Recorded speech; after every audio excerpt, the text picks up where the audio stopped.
నీలాతుంగస్తనగిరితటీ సుప్తముద్బోధ్యకృష్ణం పారార్ధ్యం స్వం శృతిశతశిరసిద్ధమచ్ఛాపయంతీం సోచ్ఛిష్టాయాం సృజనిగళితం యా బలాత్కృత్య భుంక్తే గోదా తస్యై నమ ఇదమిదం భూయయ వాస్తు భూయః.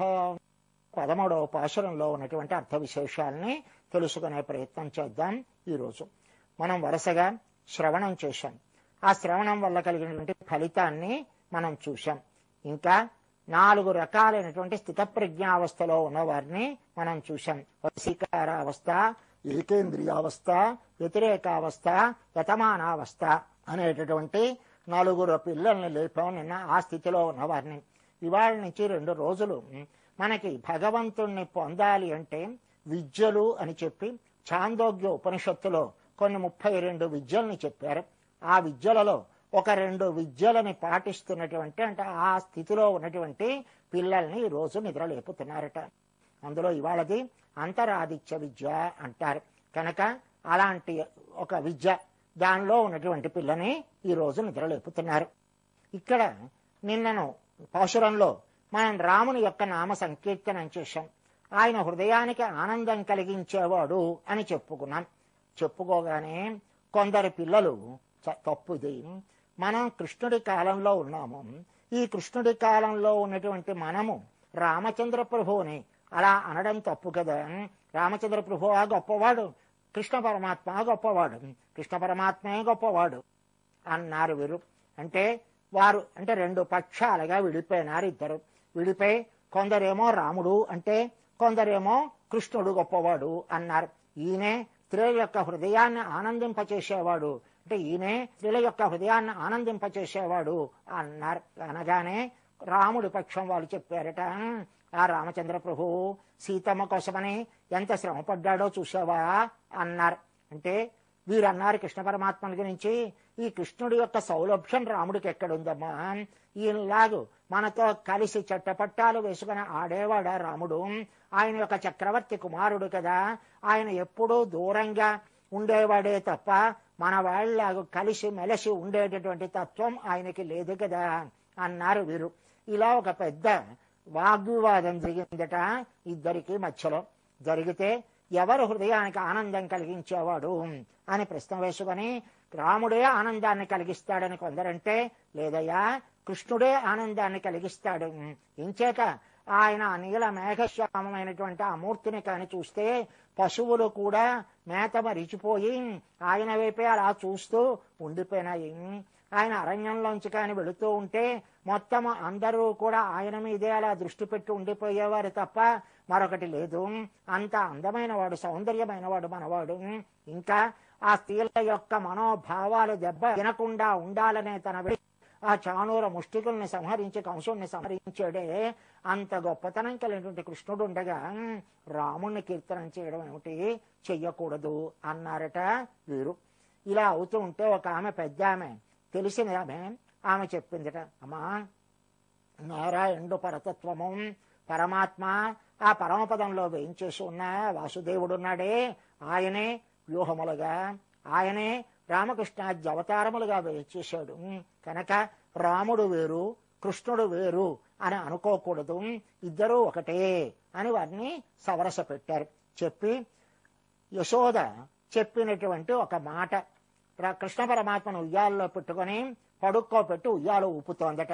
ఊపుతూ ఆమె ఒక జోలపాట పాడినట్టుగా రామో నామ బభూవా అన్నది ఆమె. అంటే రాముడని ఒక ఆయన ఉండేవాడయా అన్నాడు. అలాగా అన్నాడు స్వామి నిద్రకు ఒడిపోవడానికి సిద్ధపడుతూ.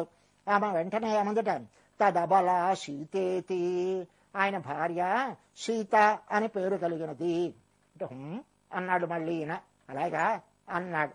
అనగానే తౌ పితుర్వాచ పంచవటీ వనే విహరత, ఆ రామచంద్ర ప్రభు సీతమ్మతో కలిసి పంచవటి తీరంలో విహరిస్తున్నారయ్యా.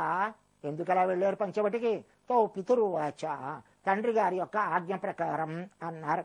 అనగానే తాం ఆహరహ రావణ, ఆ సీతమ్మనం రావణాసురుడు అపహరించాడు అన్నారు. అనగానే ఏమనాలండి, ఇంతకు ముందు ఎలాగైతే హుం హుం అంటున్నాడో అలాగే హుం అనాలి. కానీ అలా అనకుండా సౌమిత్రే క్వధను ధను ధనురితి అన్నట్ట. లక్ష్మణ విల్లు తీసుకురా, విల్లు తీసుకురా, విల్లెక్కడా అన్నట్టు. అంటే ఏమి, రామునికి కృష్ణుడికి ఎడబాటు వేరు కాదయ్యా, రాముడన్నా కృష్ణుడన్నా ఒకటే అని చెప్పారట.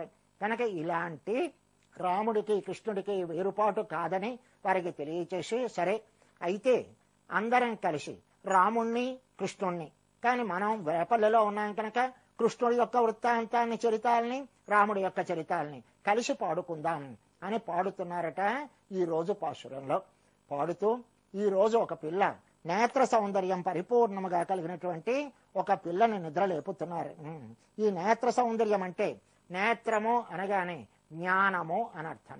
ఈ జ్ఞానానికి సౌందర్యము అని అంటారు. అంటే సౌందర్యమేమి అంటే ఆత్మస్వరూప పరస్వరూపాలని స్పష్టంగా తెలుసుకోవడం నేత్రానికి సౌందర్యం. కనుక మనం ఎవరము, ఆయన ఎవరు, మనకి ఆయనకి ఉన్న సంబంధమేమి అనేది పరిపూర్ణంగా తెలిస్తే ఆ తెలిసిన వారెవరో వారు నేత్ర సౌందర్యం కలిగిన వారు. కనుక అలాంటి నేత్ర సౌందర్యం కలిగినటువంటి పిల్ల నా నేత్ర సౌందర్యానికి పసిపడి ఆయనే రావాలి, కానీ నేను ఆయన కోసమని వెళ్ళడమా, నేను వెళ్ళకూడదు అని చెప్పి నిద్రపోతోందట ఈ పిల్ల. కనుక ఈమె అలా స్వామి తన కోసమని వచ్చేవారు అని ఎందుకు రావాలి, పరమాత్మ ఉపాయం కనుక. ఈ ఇతరములైన ఉపాయములేవి ఉపాయములు కావు అని తెలిసినది కనుక పిల్ల ఆమె హాయిగా తన కోసమని తన సౌందర్యానికి వశపడి స్వామి వస్తాడు అని నిద్రపోతోంది.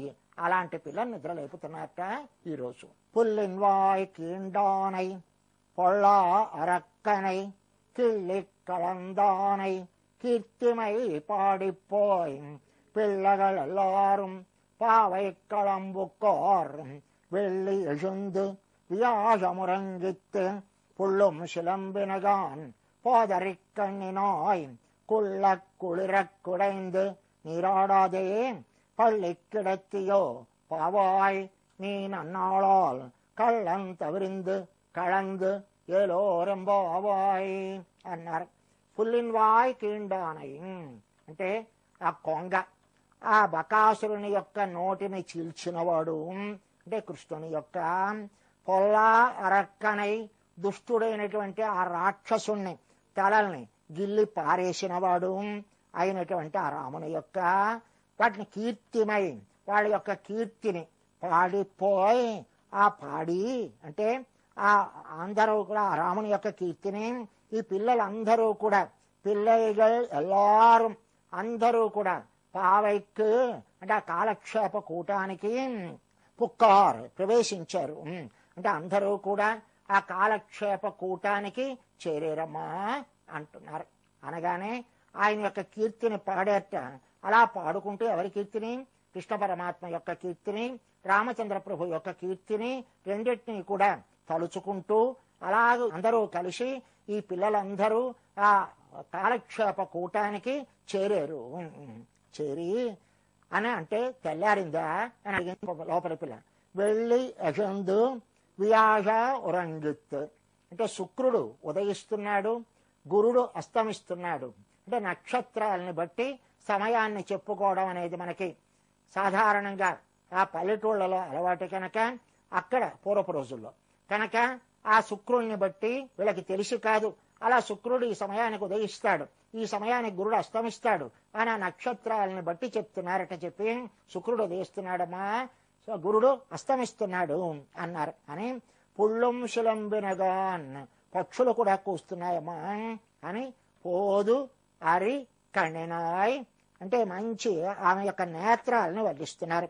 ఎలాంటి నేత్రములట, తామర పువ్వు, తామర పువ్వులో ఉన్నటువంటి తుమ్మెద, ఆ తుమ్మెదలా ఉన్నటువంటి కన్నులు కలిగిన దాన అని పిలిచి కుళ్ళ కుళిరా నువ్వు ఈ మంచి రోజు కుళ్ళ కుళిరా కుడైంది, ఈ రోజు నువ్వేం చేయాలి, చల్లబడేలాగో అవగాహన చేసి అంటే స్నానం చెయ్యకుండా ఇలాగ పక్క మీద పడుక్కని పళ్ళి కిడత్తియో ఇలా పక్క మీద పడుక్కుంటావా ఏమిది, కనుక నువ్వు కళ్ళంత విరిందు కపటాన్ని వదిలిపెట్టు, కలిసి కలందు మాతో కలి కలు అని ప్రార్థిస్తున్నారు.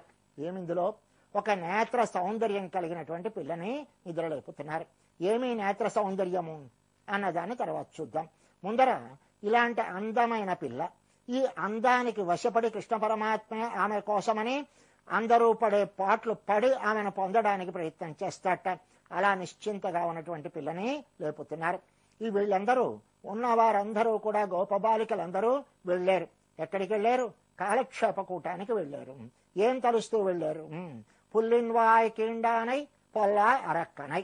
ఇది ఏమిటి ఇందులో అంటే ఏం లేదండి, ఒక బకాసుర వృత్తాంతాన్ని, రావణాసుర వధ వృత్తాంతాన్ని చెప్పారు. ఏమండి, కృష్ణ పరమాత్మ ఏ గోవర్ధన పర్వతాన్నో ఎత్తాడే, ఏదో ఇంకా గొప్ప గొప్ప పనులు చేశాడే, అలాంటివేవో చెప్పక అన్నిట్లోకి చిన్నదైనటువంటి ఒక బకాన్ని చంపాడు అనే దాని పెద్ద గొప్పగా చెప్తున్నారు ఏమిటంటే వీళ్ళు. అంటే వీరులైన వారికి పరమాత్మకు రావణాసుర సంహారం ఎంతో, బకాసుర సంహారము అంతే. కాదు, బకాసుర సంహారం ఎంతో, రావణాసుర సంహారము అంతే. రెండిటికి పెద్ద తేడా లేదయ్యా. రెండూ కూడా ఆయన అలవోకగా చేసేవే తప్ప అదేమి పెద్ద శ్రమపడి చేయవలసినవి కావు అని చూపించడానిక అన్నట్టుగా ఇక్కడ ఒక కొంగని, అక్కడ ఒక రావణాసురుని చూపించారు. ఈ కొంగ అనగానే మనకి దంభము అని చెప్తారు. అంటే కొంగ ఎలా ఉంటుంది అంటే తెల్లగా ఉంటుంది. తెల్లగా ఉండి నిశ్చలంగా ఏ రకమైనటువంటి కదలిక లేకుండా తన నోటికి సరిపడేటటువంటి ఒక మత్స్యము వచ్చేదాకా నిశ్చలంగా ఎలా ఉంటుందో అలా ఉంటుందట కొంగ. అలాంటి స్థితి అంటే ఏమి, మనకి మనసులో చాంచల్యము కలిగిన అంటే లోపల ఉన్న భావాన్ని బయటికి కనిపించకుండా లోపల కుటిలమైనటువంటి ప్రవృత్తి కలిగి బయటికి మాత్రము ఎలా ఉంటాము? కొంగలా ఉంటామట మనము. కనుక కొంగలా ఉన్నటువంటి స్థితిని మనకు చూపిస్తున్నారు. ఎల్ల పనులు మాని ఏకాగ్రచిత్తులై మౌనవృత్తి ఇతర మమత విడిచి అంటాడు పోతన. ఎల్ల పనులు మాని ఏకాగ్రచిత్తులై మౌనవృత్తి ఇతర మమత విడిచి అంటాడు పోతన. ఎలా ఉందిట కొంగ? ఎల్ల పనులు మాని అంటే మరి ఏ పని చెయ్యకుండా ఏకాగ్రచిత్తులై అంటే ఒక్కదాని మీదే ధ్యానం కలిగి ఉండి, మౌన వృత్తి అంటే ఏమీ మాట్లాడకుండా శబ్దం చెయ్యకుండా ఉన్నటువంటి ఇతర మమత విడిచట పక్కనే మరి ఏ వస్తున్నా సరే వాటి వైపు చూడనేనా చూడకుండా ఉన్నట్ట ఈ బకుడు అనేటటువంటి రాక్షసుడు. కనుక బకాసుర వృత్తాంతాన్ని చెప్తున్నారు. చెప్పగానే ఇలాంటి దంభం అనేది అన్నిటికన్నా ప్రమాదమైనది అని మనవారు చెప్తున్నారు. ఏమిటి దంభము అంటే లోపల ఒక భావాన్ని పెట్టుకొని బయటికి మరొక భావాన్ని మనం ప్రదర్శించడం, ఇది ఉండకూడదు.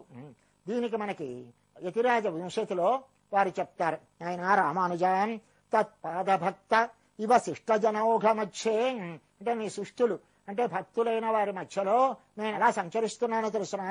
తత్పాదభక్త ఇవ నీ పాదం మీదే భక్తి కలిగిన వాళ్ళగు ఆ శిష్టజనుల మధ్యలో మిథ్యాచరామి అటు ఇటు వాళ్ళ మధ్యలో వాళ్ళకన్నా నీ పాదాల మీద నాకు ఎక్కువ ప్రీతి కలిగిన వాళ్ళ నటిస్తున్నాను.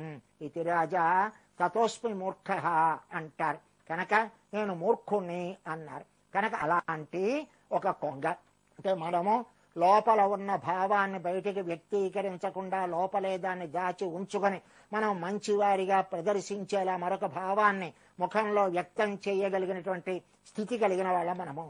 ఇది దంభం అంటారు. కనుక ఈ దంభాన్ని సంహరించాలి. ఎవరు సంహరించారు? కృష్ణ పరమాత్మ. మనం పోగొట్టుకోలేం. మరి ఎవరు పోగొట్టాలి? ఆయనే పోగొట్టాలి. కనుక ఆ వృత్తాంతాన్ని మనకి తెలియచేశారు. ఇంకా పొల్లా అరక్కనై దుష్టుడైన రాక్షసుడు అన్నారు. రాక్షసుడు అంటే సరిపోతుంది కదా, మళ్ళీ దుష్టుడైన రాక్షసుడు ఏమిటి అంటే ఎందరో రాక్షసులు ఉన్నారు, కానీ భగవత్ తత్వాన్ని నాశనం చేయాలని సిద్ధపడ్డవారు ఉన్నారు, భగవద్భక్తుల్ని నాశనం చేయాలని సిద్ధపడ్డవారు ఉన్నారు. ఇంకా ఇన్ని రకాలైన వారిని చూశాం, కానీ తల్లిని తండ్రిని విడతీయాలని చూసినటువంటి రాక్షసుడు వీడొక్కడే. కనుక దుష్టుడైన రాక్షసుడు అంటే మంచి రాక్షసులు కూడా ఉంటారా అంటే విభీషణుడు లేటండి. ధర్మాత్మ విభీషణస్తు ధర్మాత్మ నాతో రాక్షస చేష్టితాన్ అంటుంది శూర్పణఖ. ఏమీ రాక్షసులకు ఉండవలసినటువంటి చేష్టితములు ఏమీ లేకుండా ధర్మాత్ముడైనటువంటి భీషణుడు అనలేదా? ఆనాడు ప్రహ్లాదుడు రాక్షసుడు కాడా, కాని భగవంతుని మీద పరిపూర్ణమైన ప్రీతి కలిగిన వాడు కాడా. కనుక దుష్టుడైన రాక్షసులు ఉంటారు, మంచి రాక్షసులు ఉంటారు. కాని దుష్టులలో కల్లా అగ్రగణ్యుడు, దుష్టుడు అనగానే తెలిసేవాడు రావణాసురుడు ఒక్కడే. కనుక పొల్లా అరక్కనై ఆయన రాక్షసుడు కాదు, రాక్షసులందరికీ నియామకుడు. అంతేకాదు ఎవరి మాట వినేవాడు కాడు అని మనకి విభీషణుడు చెప్తాడు. ఆయనయా రావణుడంటే రావయతి అసత్ప్రలాపాన్ కారయతి, అంటే అందరినీ ఏడిపిస్తూ ఉంటాడట, ఎప్పుడు చెడు మాటలనే పలికిస్తూ ఉంటాడట. అంటే చెడు మాటలంటే నేను నాది అనే వాటిని పలికించేవాడు రావణాసురుడు. కనుక రావణాసురుని కిళ్ళి అంటే గిల్లేసి ఆయన్ని కాస్త లేకుండా చేశాడు. వారి యొక్క కీర్తిమై, కీర్తి అంటే వారి యొక్క గొప్పతనాన్ని. ఏమిటి కీర్తి? ఈ రావణ సంహారంలో కాదండి కీర్తి. మరి ఎందులో కీర్తిట? ఆ కీర్తి అనేది రావణాసురుడు ఆయన చనిపోవడానికి సిద్ధంగా ఆయన యొక్క రథము, ఆయన యొక్క ఆయుధములు మొత్తము విల్లు అన్ని విరిగిపోయి కవచము అంతా ఊడిపోతే మరొక్క బాణం కాని వేస్తే ఆయన చనిపోతాడు అనడానికి సిద్ధంగా ఉంటే గచ్చ అనుజానామి, వెళ్ళు మళ్ళీ లంకానగరంలోకి వెళ్ళి కాస్తంత స్వస్థుడై కావలసిన ఆయుధాలన్నింటిని పట్టుకొని వచ్చి మళ్ళీ యుద్ధానికి రా అని పంపించాడండి రామచంద్ర ప్రభువు. అది ఆయన కీర్తి. కనుక అలాగూ తన మీద ద్వేషభావాన్ని కలిగిన వారిని కూడా తన పరిపూర్ణముగా తన వారిని మార్చడానికే ప్రయత్నం చేసేటటువంటి లక్షణము కలిగినటువంటి కీర్తి కలిగినటువంటి ఆ స్వామిని పాడుకుంటూ వెళ్ళారు. ఎవళ్ళు? పిల్లలు ఎల్లారు, అందరు పిల్లలు వెళ్ళారమ్మా అన్నారు. ఎక్కడికి వెళ్ళారు అంటే పావయక్కళం పుక్క ఆ కాలక్షేప కూటానికి వెళ్ళారు. ఈ పదం ఒకటి చాలా అనుమానాన్ని కలిగించేటటువంటి పదం. కాలక్షేపము అంటే ఏమిటి? కాలం అంటే మనకి తెలుసును, ఈ లోకంలో మనకు ఉండేటటువంటి కాల పరిణామం. కనుక ఈ కాలాన్ని క్షిపం అంటే దూరంగా తరిమేయడం. అంటే దూరంగా తరిమేయడం అంటే కాలాన్ని కాస్తంత ఎందుకు పనికి రాకుండా పాడు చేసుకుందికి ఉపయోగపడేదేదో అది కాలక్షేపం అంటారు. మనం సాధారణంగా రైళ్లలోనూ వాటిలోనూ కానీ వెళుతూ ఉంటే కాలక్షేపం బఠానీలు అని అమ్మేవారు పూర్వం. కనుక అలాగే కాలక్షేపానికంటే ఈ సమయాన్ని అలా ఏదో ఒక దానికి ఉపయోగించాలి. కనుక ఉపయోగించడానికి పనికొచ్చేదేదో అది కాలక్షేప కూటమో అనుకుంటాం. కాదయ్యా, కాలం అంటే ఏమి అన్నారు. కాలం అంటే మృత్యువు. కనుక మృత్యువుని క్షిప అంటే దూరంగా తరిమేసేదేదో అది కాలక్షేపం. అంటే భగవంతుని యొక్క కళ్యాణ గుణములను, ఆయన యొక్క స్వరూపాన్ని, ఆయన రూపాన్ని, వీటన్నిటిని కూడా మనకి తెలియచేసి దానివల్ల మనకి మృత్యు అంటే ఏమి? ఈ శరీర వియోగం మృత్యువు కాదు. మరి ఏది మృత్యువు? భగవంతునితో కలిసి ఉండే క్షణకాలము విశ్లేషము కూడా మృత్యువే. కనుక అది ఛిద్రం అంటారు. చాలా ప్రమాదమైనటువంటి ఒక కన్నమయ్యాది అన్నారు. కనుక అలాంటి భగవద్ విశ్లేషం అనేది లేకుండా ఉండాలి అంటే కాలక్షేపాలకి వెళ్ళాలట. కనుక కాలక్షేప కూటంలో అంటే భగవంతుని యొక్క అనుభవాల్ని అనుభవించడానికి తగినటువంటి ప్రదేశం ఏదైతే ఉందో అక్కడికి అందరూ చేరారమ్మా. భగవద్గుణానుసంధానం చేసుకుంటూ ఆనాడు కృష్ణ పరమాత్మ చేసినటువంటి చరిత్రం, ఆనాడు రామచంద్ర ప్రభువు చేసినటువంటి చరిత్రం, వాటన్నిటిని పాడుకుంటూ వెళ్ళారు అక్కడికి, ఈ కాలక్షేప కూటానికి వెళ్ళారు. ఇంకా వెళ్ళి యశుందు వ్యాసమురంగిత్, శుక్రుడు దయించాడు. ఆ గురుడు అస్తమిస్తున్నాడు. అంటే శుక్రుడు అంటే రాక్షసులకి గురువు, గురుడు అంటే దేవతలకి గురువు. కనుక ఈ రెండు రకాలైనటువంటి గురుత్వాన్ని చూపిస్తే మనకి రాక్షసులకు గురువు అనగానే ఆసుర సంపద, ఇక్కడ దైవీ సంపద. కనుక దైవీ సంపద ఆసుర సంపద కాని వస్తే ఏమవుతున్నాడు? గురుడు అస్తమిస్తున్నాడు, దైవీ సంపద తగ్గిపోతోందమ్మా, ఆసురీ సంపద విజృంభిస్తోంది. అలాంటి స్థితిలో నువ్వు పడుకొని ఉండిపోతే ఎలాగూ? మమ్మల్ని సమమైన మార్గంలో నడిపించగలుగుతుందానివి కదా అని ఒక అర్థం. లేదు. రెండవది శుక్రుడు అంటే శుక్రుడు ఉదయిస్తున్నాడు, గురుడు అస్తమిస్తున్నాడు. శుక్రుడు అంటే మృత సంజీవిని విద్య తెలిసినవాడు. మృత సంజీవిని అంటే భగవంతునితో విశ్లేషం లేకుండా కలిపి ఉంచేటటువంటి విద్య. అది మీదకి లేస్తోందమ్మా అంటే భగవంతుని యొక్క అనుభవం పొందడానికి తగిన సమయం ఆసన్నమైంది. ఇంకా గురుడు అస్తమిస్తున్నాడు. గురుడు నాస్తిక మతాన్ని ప్రవర్తింపచేసినవాడు. కనుక నాస్తిక భావంలో మనలో తగ్గేటటువంటి సమయం వచ్చింది. కనుక లేచిరా తల్లి అని ఆమెను పిలిచారు. పిలిచి పుళ్ళు ముసలంబినగాన్ పక్షులు కిలకిలా రావాలి మళ్ళీ చూస్తున్నాయన్నారు అనగానే ఇంతకు ముందు 2 సార్లు పక్షులను విన్నాం, ఇది 3వసారి మళ్ళీ పక్షులను వింటున్నాం. అంటే శ్రవణము. మొదటిది పక్షుల యొక్క అసంకల్పితంగా పలికిన పలుకులు, తర్వాత అవి ఒకదానితో ఒకటి కలిపి మాట్లాడుకున్నవి ఇప్పుడు స్థిరం చేసి మన మనసులో నిలబెట్టడానికి తగినటువంటి పలుకులను పలుకుతున్నాయి. అంటే ఆచార్యుల యొక్క వాక్కులు వినిపిస్తున్నాయి. పోదు అరి కణినాయ్ అన్నారు. అంటే ఇక్కడ ఒక తామర పువ్వు, ఆ తామర పువ్వు అందులో ఒక తుమ్మెద, తామర పువ్వు లాంటి నేత్రములు, కన్ను అంటే నేత్రం, తామర పువ్వు లాంటి నేత్రం. అంత మాత్రమే కాదు, తామర పువ్వులో ఆ మకరందాన్ని పానం చేస్తున్నటువంటి ఒక తుమ్మెద, ఆ తుమ్మెద లాంటి నేత్రం. ఇంకా మూడవది అరి అంటే శత్రువ అని ఒక అర్థం, అరి అంటే లేడీ అని ఒక అర్థం, మూడవది చాంచల్యము అనే ఒక అర్థం. ఇలా 3 అర్థాలు చెప్తే ఇక్కడ లేడీ లాంటి నేత్రములు కలిగినది అని అర్థం, లేక లేడీతో స్పర్ధిస్తున్నటువంటి నేత్రములు కలిగినది అని అర్థం. ఇలాగూ ఇన్ని రకములైనటువంటి నేత్ర సౌందర్యాన్ని చూపిస్తున్నట్ట. అక్కడ పోదు అరి కణినాయ్ అన్నారంటే పుష్పము వంటి నేత్రము, తామర పువ్వు లాంటి నేత్రము అన్నారు. అది కాదండి, తామర పువ్వు ఎక్కడుంటుంది? తామర పుష్పం నీటిలో ఉంటుంది, బురదలో కాడ ఉంటుంది. ఆ బురదలో ఉండి మీదకి లేచి సూర్యుని యొక్క కిరణాలు తగలగానే ఒక్కసారి వికసించేటటువంటి స్వభావం కలిగినది తామర పుష్పం. అలాంటి నేత్రములు కలదానా అంటున్నారు. అంటే ఏమి? ఆ సూర్య మండలాంతర్వర్తి అయిన శ్రీమన్నారాయణుడు అక్కడ గోచరం అవ్వాలి. గోచరం అయితే ఇప్పుడు ఈ నేత్రములు ఎప్పుడు వికసిస్తాయట? మనము కూడా బురదలోనే ఉన్నాం, ఈ బురదలోనే ఉండి అలా పైకి లేస్తున్నాం, ఈ నీటినే తాగుతోంది. ఈ బురదేమిటి? ఈ సంసారము అనేటటువంటి బురదలో ఉండి అక్కడ ఉన్నటువంటి విషయాలనే ఎలాగూ పానం చేస్తూ మీదకి లేచింది. లేచి ఎప్పుడు వికసిస్తుంది? ఎప్పుడైతే ఆ సూర్యమండలాంతర్వర్తి అయిన నారాయణుని యొక్క పరిపూర్ణ దర్శనం కలుగుతుందో, ఆ కలిగినప్పుడు ముఖం యొక్క వికాసం కలిగేటటువంటి తల్లి కనుక ఆ పోదు అరి కణినాయ్ అని చెప్పారంటే భగవద్ అనుభవంలో సూర్యమండలాంతర్వర్తి అయిన ఆదిత్యుని యొక్క అంటే నారాయణుని యొక్క ఉపాసన చేసినటువంటి పిల్ల అని మనకి తెలుస్తోంది. ఇక్కడ ఆయనకి నేత్ర సౌందర్యానికి ఆయన ప్రసిద్ధి. ఆయన పుండరీకాక్షుడు అంటారు. ఎవరు పుండరీకాక్షుడు అంటే నారాయణుడే పుండరీకాక్షుడు అని చెప్తారు కనుక అలాంటి నారాయణ తత్వాన్ని తెలియచేసేది ఆయన ఆదిత్య మండల అంతర్వర్తిగా ఉంటాడు. ఈ మండలం కాదు, ఈ సూర్యగోళం కాదు, ఆ సూర్యగోళం లోపల ఉన్నటువంటి మూర్తి ఆ నారాయణుడు. ఆయన యొక్క దర్శనం చేత ఒక్కసారి ఆనందాన్ని పొంది వికసించినటువంటి స్వభావం కలిగినటువంటి పిల్ల అంటే ఆ బ్రహ్మ విద్య ఉపాసన చేసినటువంటి పిల్ల ఈ రోజు లేపబడుతోంది అని మనకి తెలియచేస్తున్నారు. ఇంకా అంత నేత్ర సౌందర్యం ఆయనకుంటే ఈమె నేత్ర సౌందర్యాన్ని చూసి వశపడ్డాడు ఆయన. అంటే ఆయన నేత్రాల కన్నా అందమైన నేత్రాలట మన తల్లివి. అందుకోసమని ఆమె నేత్ర సౌందర్యాన్ని ఒక్కసారి పోదరిక్కణినాయ్ అన్నారు. ఏమిటి ఆ అందం, ఆ సౌందర్యం ఏమిటి అంటే మనకి హనుమ ఒక్కసారి రామచంద్ర ప్రభుని గురించి చెప్తూ అక్కడ రామచంద్ర ప్రభుని సీతమ్మ అనే ఇద్దరిని కూడా బేరీజు వేసి చూసి అక్కడ అంటాడు తుల్యశీలవయో వృత్తం తుల్యాభిజన లక్షణం రాఘవర్హతి వైదేహిం తంచ ఇయం అశితేక్షణ అన్నాడు.